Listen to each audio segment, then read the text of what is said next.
Bismillahirrahmanirrahim. Assalamualaikum warahmatullahi wabarakatuh. Alhamdulillah anak-anak Ustazah, jumpa lagi dengan Ustazah Mardia dalam pembelajaran seni budaya dan prakarya. Baik anak-anak Ustazah, pada kesempatan kali ini kita akan membahas cerita bergambar. Ya, pada beberapa pertemuan sebelumnya kita sudah membahas tentang gambar cerita dan jenis-jenisnya dan cara pembuatannya. Salah satunya apa? Komik. Ustazah pada pertemuan sebelumnya Ustazah minta untuk membuat komik berlibur ke pantai atau ke kebun binatang. Semoga semua sudah melaksanakan tugas tersebut ya, dan sudah memahami materi tentang gambar cerita. Nah, sekarang anak-anak Ustazah perhatikan gambar yang Ustazah sediakan berikut ini. Ada dua gambar yang Ustazah sediakan, gambar pertama dan gambar kedua. Silakan diperhatikan. Apa perbedaannya Ustazah? Nah, mari kita bahas bersama-sama pada kesempatan kali ini.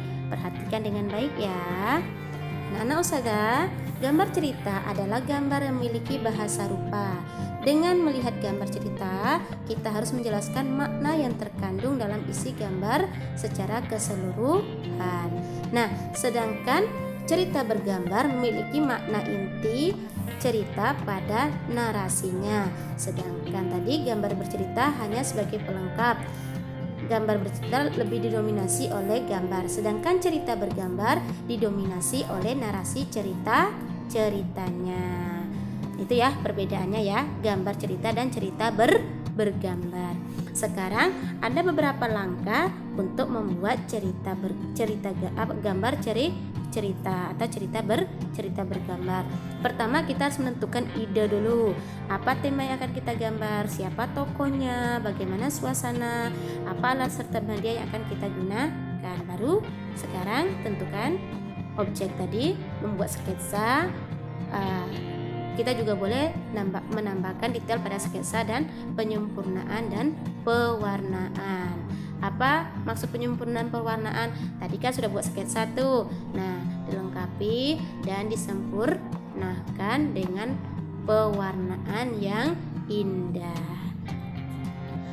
Kadang kan kita sudah buat gambar indah, tapi tanpa diwarnai itu kurang menarik. Nah, mewarnai ilustrasi dapat dilakukan dengan teknik kering atau basah. Ada dua teknik yang kita gunakan. Ya, tadi salah satu langkahnya yaitu membuat sketsa. Apa itu sketsa Ustazah? Yaitu rancangan gambar atau coret-coretan mengenai tata letak objek gambar. Nah, itu contoh yang Ustazah berikan, mulai dari gambar paling kecil sampai gambar yang sempurna atau gambar yang sudah jadi. Itu merupakan sketsa.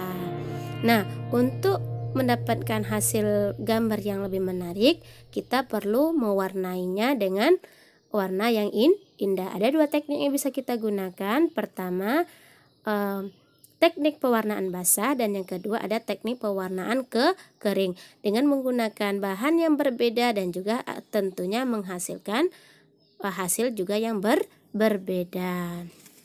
Nah, teknik pewarnaan basah biasanya menggunakan alat atau bahan tambahan, yaitu merupakan air dan juga minyak.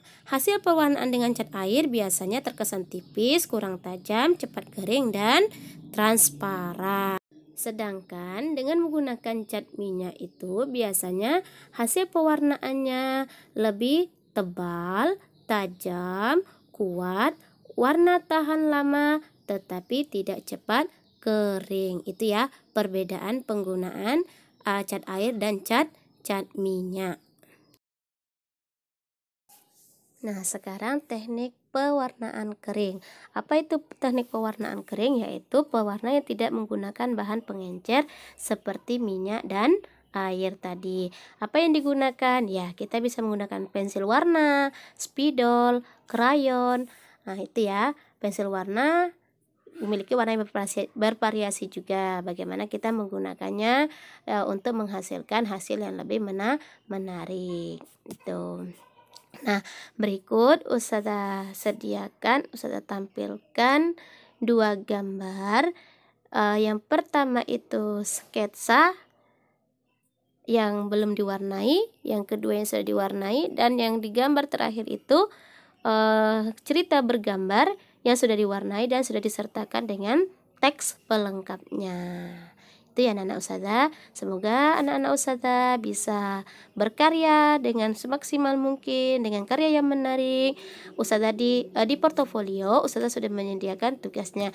Tapi kalau anak ustazah mau menggambar sendiri dengan imajinasi sendiri, silahkan, tidak ustazah larang. Sekian, terima kasih. Semoga bisa difahami.